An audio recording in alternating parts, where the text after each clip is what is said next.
guys, how's it going? I'm John, you're watching Millennium Lotus, and I'm bringing you a deck tech today about Amareth the Lustrous.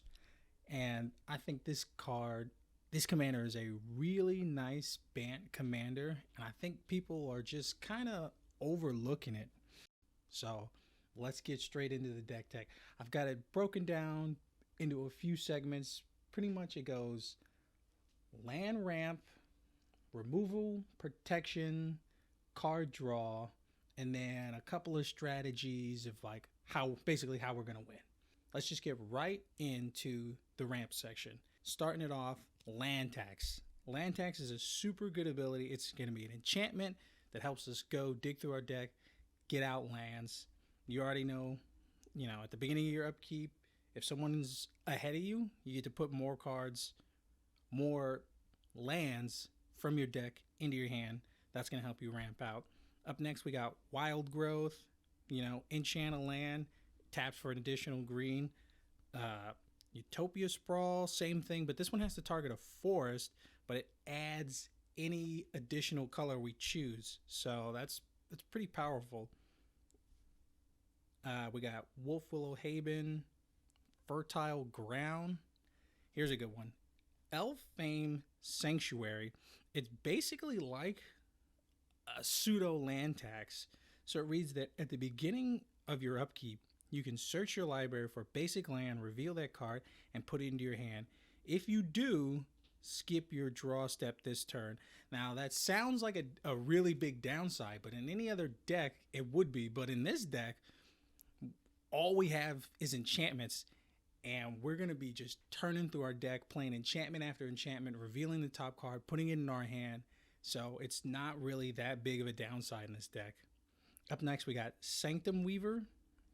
I mean, this card's an all-star. It's an enchantment creature, so that's another thing, that if we have all of our creatures in this are also enchantments. So it's going to trigger Amareth's ability on both sides. So if we reveal an enchantment or creature off of this card, we'll be able to put it into our hand.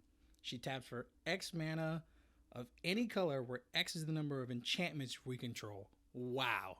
And this deck, it's all about enchantments. So this is going to be able to produce us some explosive amount of mana. Up next, we got New Horizons Enchant Land. When it comes in, we can put a +1/+1 counter on our commander, and it adds 2 mana. It gives you the land the ability to tap for 2 mana of any one color, which is pretty good. Weirding Wood, Enchant Land, Investigate. That's going to give us some pseudo card draw. Not a big, it's kind of a plus, but we really want that add 2 mana of any one color.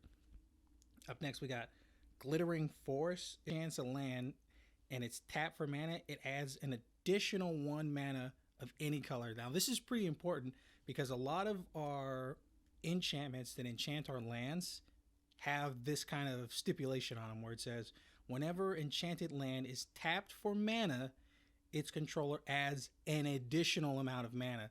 So whenever you tap that land, say you have like an Overgrowth effect on it where it produces 2 extra mana, right? So it's going to tap, produce 3 mana, and if this is on top of it, it's going to produce 4 mana, because it's going to be the amount it regularly produces plus this.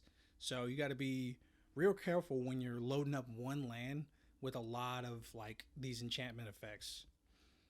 Up next, we got Verdant Haven. Enters the battlefield, gains us some life. Pretty much the same thing. It fixes us and it ramps us. This is a really good one. Overgrowth.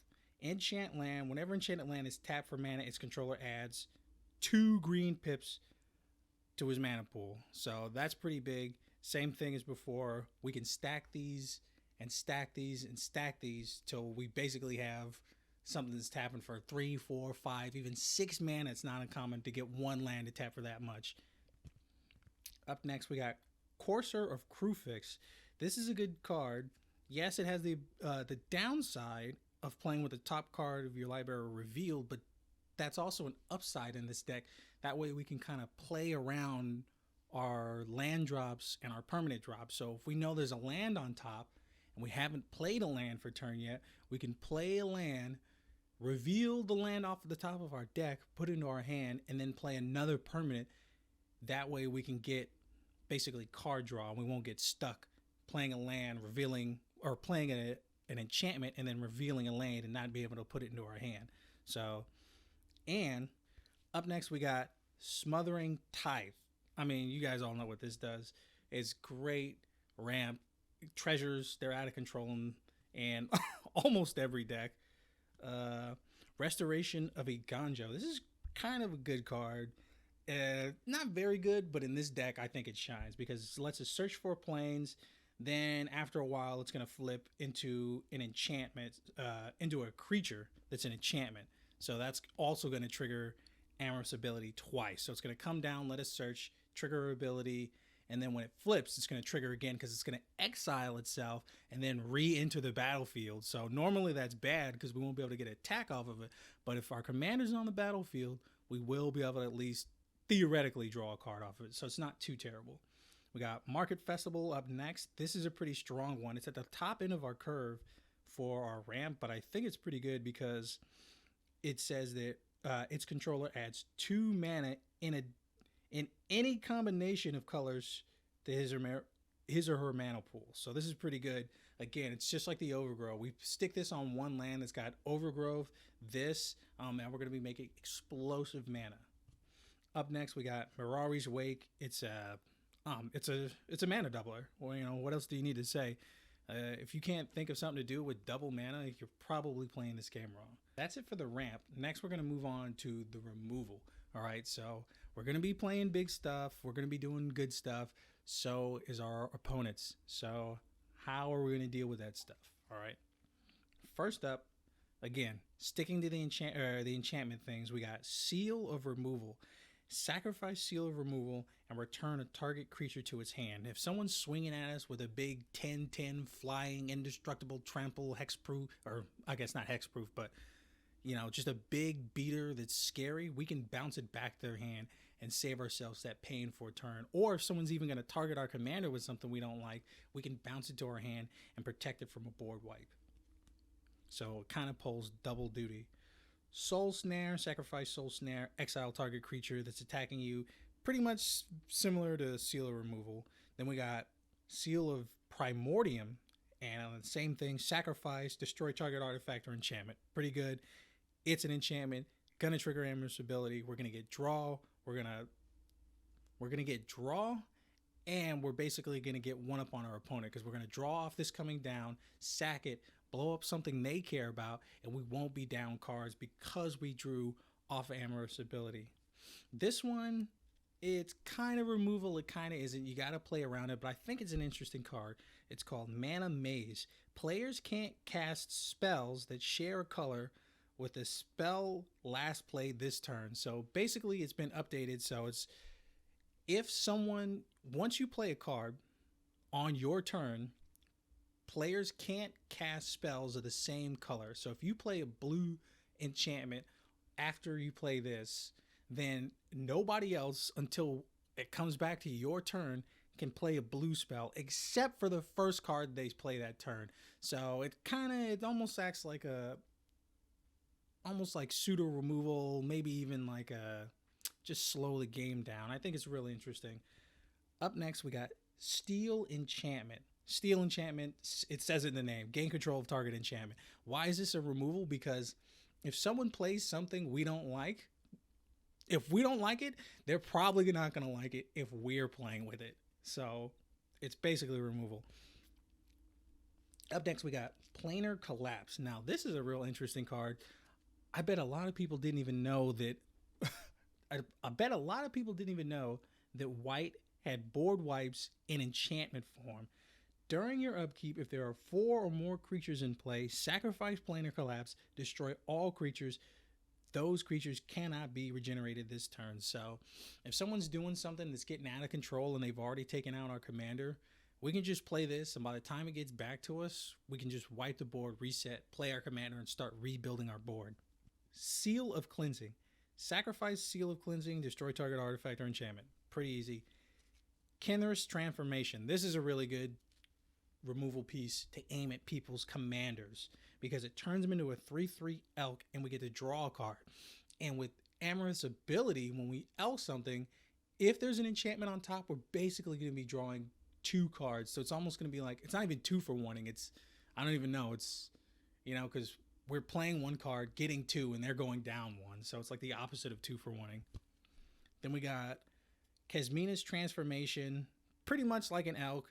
Enchant target creature, loses all abilities, has a base power toughness of 1/1. Awesome. Darksteel Mutation, basically the same thing, except for it's indestructible. Ground Seal, this is a good card to have because it hates on graveyard stuff. We don't have a lot of graveyard recursion stuff going on in this, so it's not really going to affect us too much, and we draw a card off of it. Cards in graveyards can't be the target of spells or ability. Pretty simple. Ashes of the Abhorrent, same thing. Players can't cast spells from graveyards. We gain a life whenever something dies. Too easy. Here's a good one that acts as removal and recursion. Elspeth Conquers Death. It's a 5-drop. It's an enchantment. We get to exile a permanent an opponent controls with a converted mana cost of 3 or greater. Probably going to be hitting people's commanders with this. Non-creature spell your opponent's control costs 2 more to cast. So it's even acting like a it's a taxing effects on our opponent, so it'll be able to slow the game down, and then we get to return a target creature or planeswalker card from our graveyard to the battlefield. And that part's not so great for us because we don't have a lot of creatures in this deck, but it's still pretty decent removal. Then, this is one of my favorite cards, Consulate Crackdown, because it hates on artifacts. We're not playing any artifacts, so this literally does nothing to us. When it enters the battlefield, it's going to exile all artifacts your opponents control until this leaves the battlefield. Yeah, they'll get them back if they manage to blow this up, but I think just the fact that, like, turn 5, we can get this down, you know, and take people's mana rocks, take their arcane signets, their soul rings, their treasure tokens from them. I just think this is a killer ability, and I think it goes really good in this deck. That's it for the removal. Let's get into some of the protection spells. Up first, Sterling Grove. Other enchantments you control have Shroud. This is pretty good because we're just all about enchantments. And when someone goes to blow this up, if we have 1 mana open, at any time we can pay 1 mana, sacrifice it, and then search our library for an enchantment card and put that card on the top of our library, which is pretty good. Up next, this is Alpha Authority. Enchant creature has hexproof. That's good because we're going to want to put that on our commander, and it will make it so that it can only be blocked by 1 creature a turn, or each attack. Then we got Cradle of Safety, flash, enchant,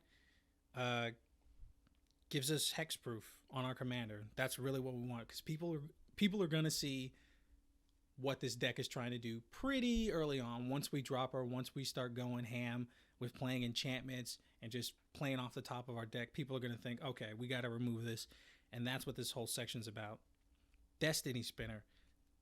Anti-counterspell tech. Pretty good. Creatures you control and enchantments can't be countered.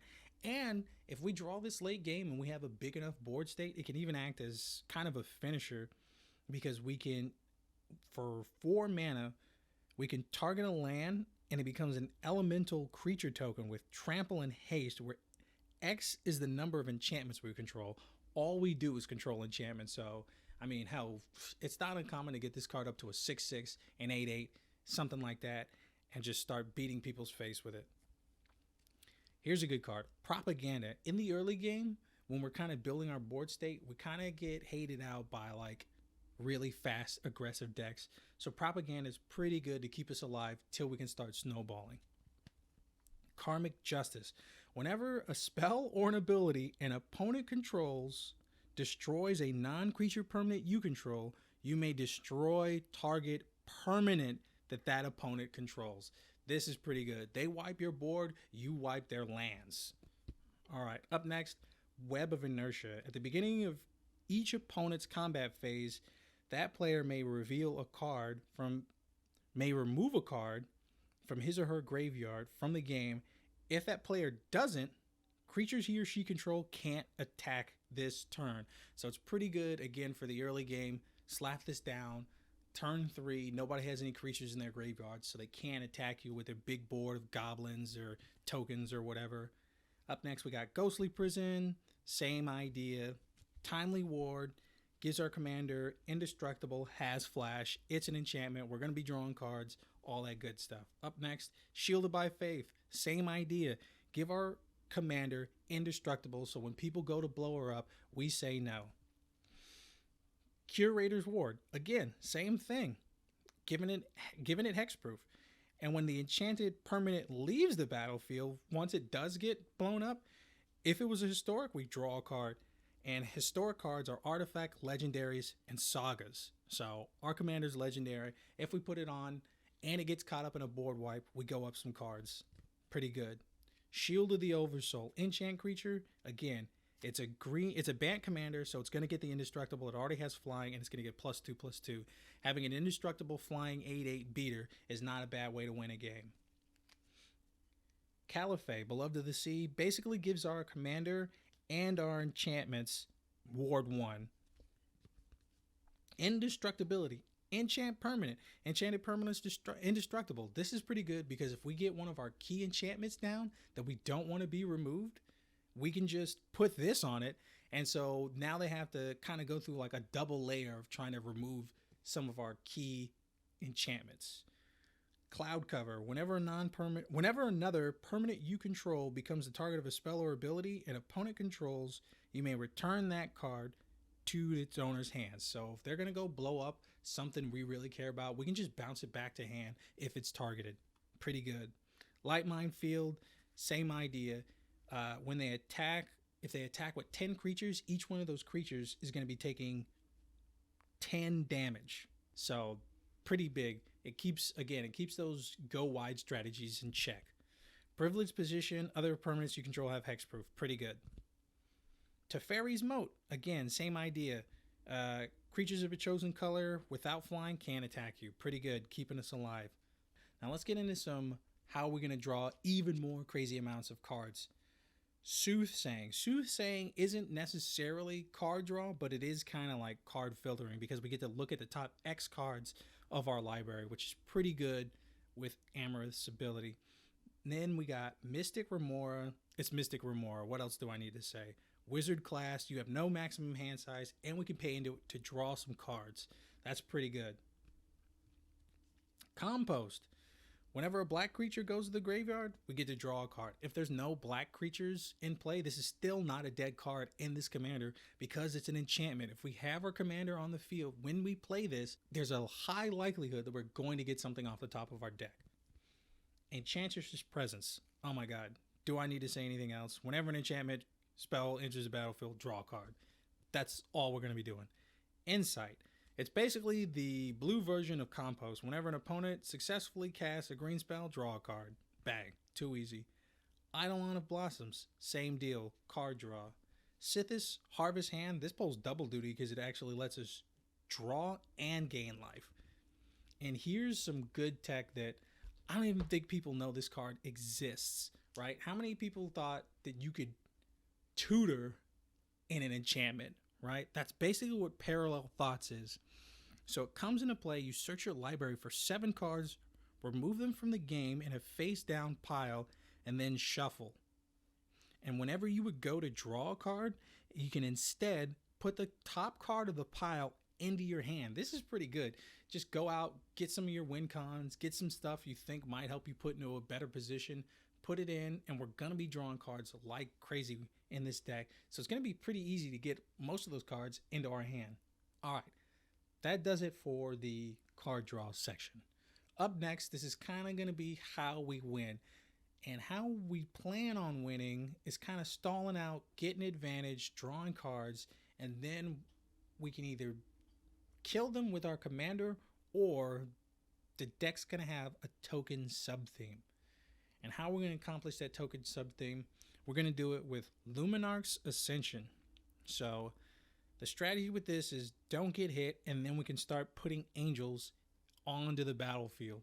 And I know you're thinking, how are we not going to get hit? Man, if we get Propaganda, Ghostly Prison, Light Minefield, all those things that keep our opponents from attacking us, it's going to be pretty easy to trigger this card. Up next, we got Felidar Retreat. Pretty obvious. Landfall, we can either create a cat or we can put +1/+1 counters on stuff. Arasta the Endless Web. This is kind of a good card, especially in this deck. It's an enchantment creature, and whenever an opponent casts an instant or sorcery, we can create a 1/2 green spider with reach. Same thing. We can go wide. If our opponents are going crazy, casting spells and stuff left and right, this is just going to help us with our go wide strategy. Sigil of the Empty Throne. Whenever you play an enchantment, put a 4/4 white flying angel token into play. Come on, that's all we're doing. Same thing with this card. Sandwurm Convergence. We basically get a 5/5 green worm token at the beginning of our end steps. Too easy. Beat them down with worms. And if none of that works, we can always go down back to the old fallback plan. We got Ancestral Mask and All That Glitters. These two cards are gonna supercharge our commander and make her just it's not uncommon to get her to be a 10-10, a 12-12, 15-15 even, and just beat our opponents to death with this and kill them with commander damage. Man, if we get this up to a 10-10 or an 11-11, that takes 2 hits and our opponents are going to be out, right? And then, just as a side note, I also have Mirror Maid and Leyline of Anticipation in this deck. Mirror Maid's pretty good because we can double up on any one of our numerous enchantments, and Leyline just lets us play cards when we want to play them. It's pretty nice to be able to just sit back, watch our opponents do stuff, and play our enchantments as a reaction to what they're doing. Now, let's get into some of the lands. The lands are probably the least important part about the deck. You could throw whatever lands you got into this deck. If you got fetches, throw them in. If you got duels, throw them in. If you've got shocks, checks, whatever. I'm just going to go over what I have, and this doesn't necessarily make it the best mana base. So I got a Savannah, Flooded Strands. Sarah's Sanctum is so good in this deck, but I know what you're thinking. That card's $300. Dual lands are $300, $400, $500, $600. Bro, if you're cool, if your play group is cool with you playing proxies, I highly, highly, highly encourage you to get some proxies of all the duels, of all the fetches, of all the shocks, and just put them in your deck. Run them, see how they play. Then we got the pathways. That's another one. If you got all the pathways or just one or two of any of the Bant colors, put them in this. I have Branchloft and Mistgate pathways in this deck. Up next, Command Tower.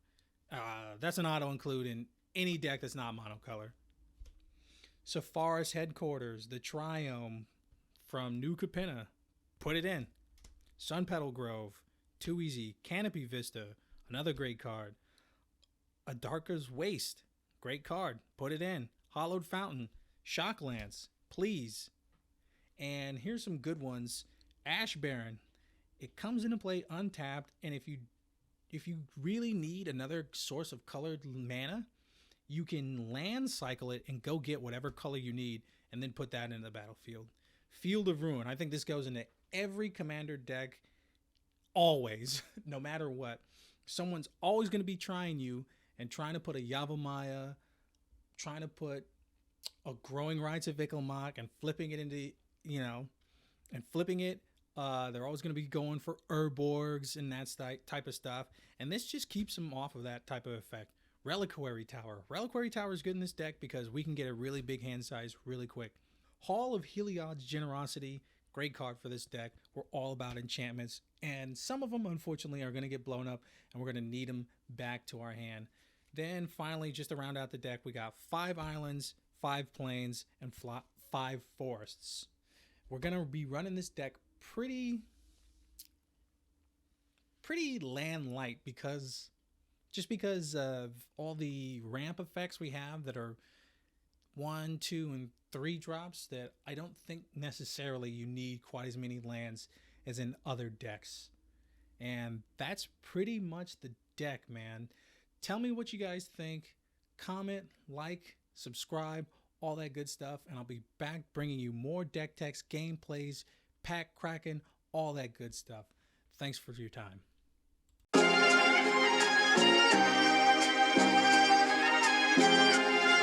And